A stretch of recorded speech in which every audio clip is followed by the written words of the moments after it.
मित्रांनो, कसे आहात मित्रांनो? आज आपण इथे बघणार आहोत लिनियर ॲरे म्हणजे काय. तर मित्रांनो, लिनियर ॲरेचा शब्दशः अर्थ असा होतो की लिनियर म्हणजे काय तर एका रेषेत असलेला, आणि ॲरे म्हणजे काय तर रचना, एका रेषेत असलेली रचना, हा याचा शब्दशः अर्थ होतो. तर मित्रांनो, आता आपण याची व्याख्या बघूया. द ॲरे म्हणजे काय तर array is a collection of homogeneous elements that shares a common name. तर मित्रांनो, ॲरे काय आहे? हे कलेक्शन आहे, एक संघ आहे. कशाचा संघ आहे तर सारख्या एलिमेंट्सचा संघ आहे, जे कॉमन नेम म्हणजे ज्यांचं एकच नाव आहे, असे एक एलिमेंटची रचना आहे. ठीक आहे. And array is also known as a subscripted variable. तर ॲरेलाच आपण काय म्हणतो? Subscripted variable.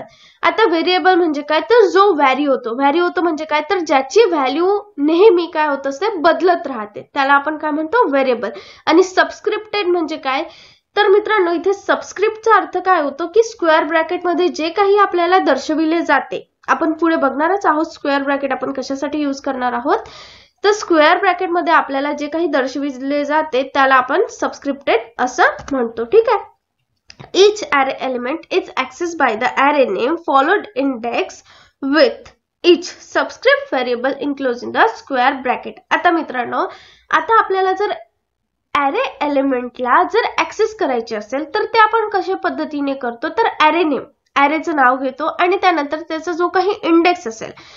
आता इंडेक्स म्हणजे काय तर सबस्क्रिप्टेड व्हेरिएबल म्हणजेच ॲरेचं नाव घेतो आणि त्याच्या स्क्वेअर ब्रॅकेटमध्ये जे काही व्हॅल्यू व्हेरिएबल जे काही असेल तर त्याच्या सहाय्याने आपण ॲरेला ऍक्सेस करू शकतो.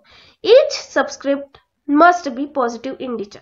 आता सबस्क्रिप्ट म्हणजेच काय तर स्क्वेअर ब्रॅकेट. तर त्या स्क्वेअर ब्रॅकेटमध्ये जो काही नंबर असेल मित्रांनो, तर तो नेहमी कसा असला पाहिजे? पॉझिटिव्ह असला पाहिजे. 0 किंवा 0 पेक्षा वरच असायला हवा. ठीक आहे. त्यानंतर इथे आपण बघणार आहोत मित्रांनो declaration of one dimensional array is. Data type, त्यानंतर आहे ॲरे नेम आणि त्यानंतर आहे स्क्वेअर ब्रॅकेट मध्ये n आहे. तर हा स्क्वेअर ब्रॅकेट जो आहे मित्रांनो, यालाच काय म्हणतायत तर सबस्क्रिप्ट असे म्हणतो आपण. ठीक आहे. आणि त्यानंतर सेमिकोलन. ठीक आहे.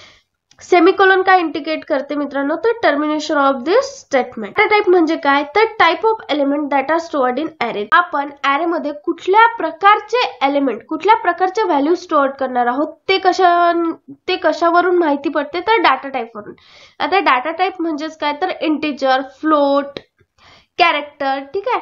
तर हे सगळे डाटा टाइप्सचे एक्झाम्पल आहेत. त्यानंतर array name. Array name it is an identifier.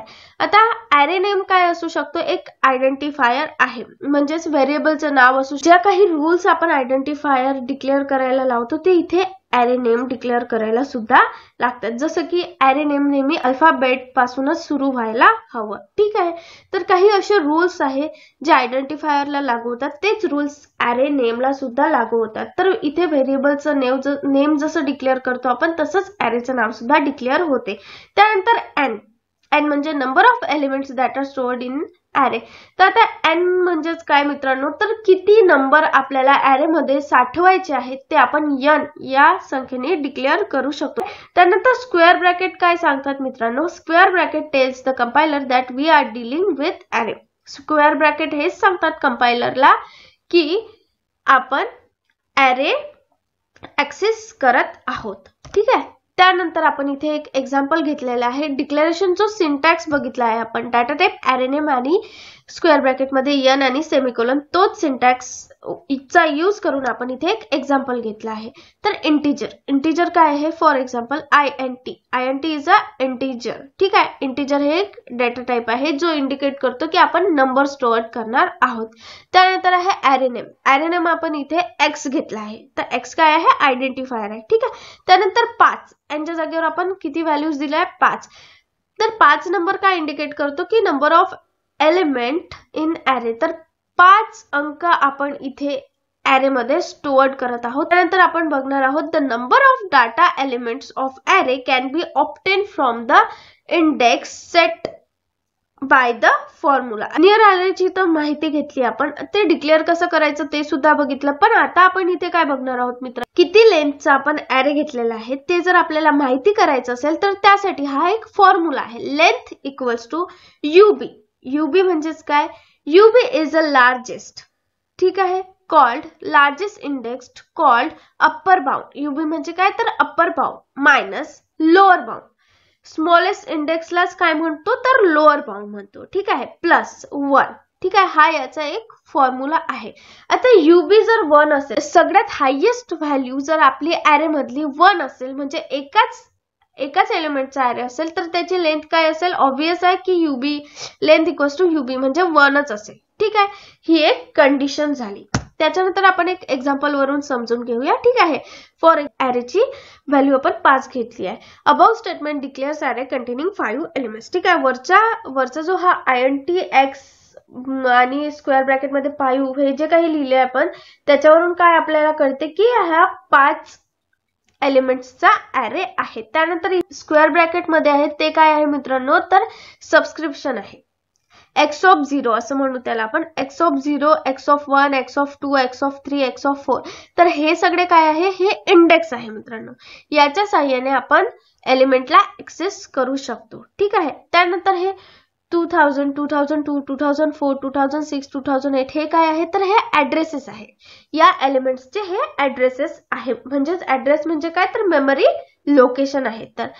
तर याच्यात 2-2चा डिफरन्स काय आहे मित्रांनो, तर आपण इथे इंटिजर डिक्लेअर केला आहे, त्यामुळे यांच्या लोकेशन मध्ये 2-2चा डिफरन्स आहे.